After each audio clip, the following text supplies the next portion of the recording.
जय श्रीमन्नारायण। एकादशी महात्मा। भगवान श्री कृष्ण जी युधिष्ठिर से कहते हैं कि श्रावण मास के शुक्ल पक्ष की एकादशी का नाम है पवित्रा। ये पुत्र को भी प्रदान करने वाली है, इच्छा पूर्ण करने वाली है, संतान की भी, इसलिए इन्हें पुत्रदा भी कहते हैं। इनकी कथा ऐसी है कि महिष्मती नगरी में महाजीत नाम के राजा थे, जिन्हें बड़े ही धर्मात्मा, बड़ी ही निष्ठुर स्वभाव इनका नहीं था, मतलब एक सरल स्वभाव था, निष्ठावान थे, लेकिन इनकी कोई संतान नहीं थी।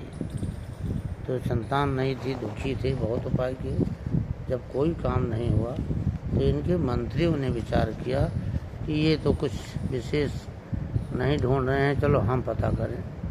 तो जंगल में गए, घूमते घूमते घूमते घूमते लोमस ऋषि के शरण में गए और प्रणाम किया। उनसे कहने लगे सारी बात कि हे महात्मन, हमारे राजा क्या कोई संतान नहीं है, चौथापन आ गया है और मैं चाहता हूँ कि आप आशीर्वाद दें। उन्हीं ने संत ने ध्यान लगाया, बोले आपका राजा पहले जन्म का महाकंगाल और महाकुकर्मी था। बोले ऐसा? बोले हाँ। बोले एक बार ये जंगल में घूमते घूमते दूसरे जंगल में गया, इसको प्यास लगी थी, एक सरोवर दिखा, वहाँ पर एक गाय प्यासी हुई गर्भिणी आई थी जल पीने, तो इसने लाठी से डंडों से मार करके उसे भगाया और खुद उसमें जल पीने लगा। उस गोपाप से ये राजा निसंतान हुआ। तो ब्राह्मण का श्राप और गौ का श्राप लग जाए तो 7 जन्म तक कोई औलाद नहीं होती। लेकिन जंगल में इसने भूखा प्यासा रहा 2 दिन, और संजोग से उस दिन एकादशी थी यही वाली, इसलिए इसको राज्य तो मिल गया लेकिन संतान नहीं मिला। ये दूध पुत्र धन देने वाली एकादशी है। उसके प्रभाव से राज्य मिल गया लेकिन संतान रहा। तो यदि आप पूरी प्रजा समेत इसका व्रत करें और वो फल अपने राजा को प्रदान करें तो इससे अवश्य होगा पुत्र। ऐसा और गौ की पूजन करें। जाकर के उन्होंने मधुर फलों से गाय को खिलाया और एकादशी के अगले दिन खुद लड्डू मिष्ठान इत्यादि खिलाया।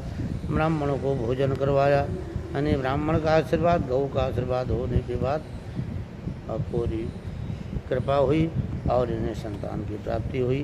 तो इस प्रकार ये एकादशी बड़ी ही पवित्र और पुत्रदाय इसीलिए मानी गई है।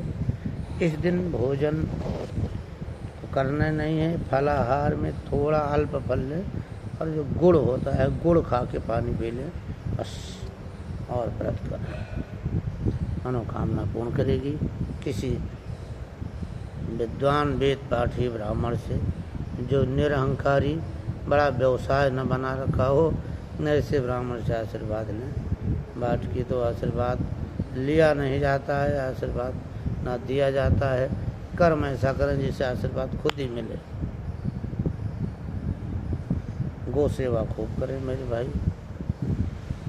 तो ये ऐसी व्रत की कथा है, आप इसका लाभ उठा सकते हैं। बोलो एकादशी महात्मा की कथा। की वीडियो डालने में लेट हो गया, सुबह ही डालना था, परंतु कोई नहीं। जय श्री राम।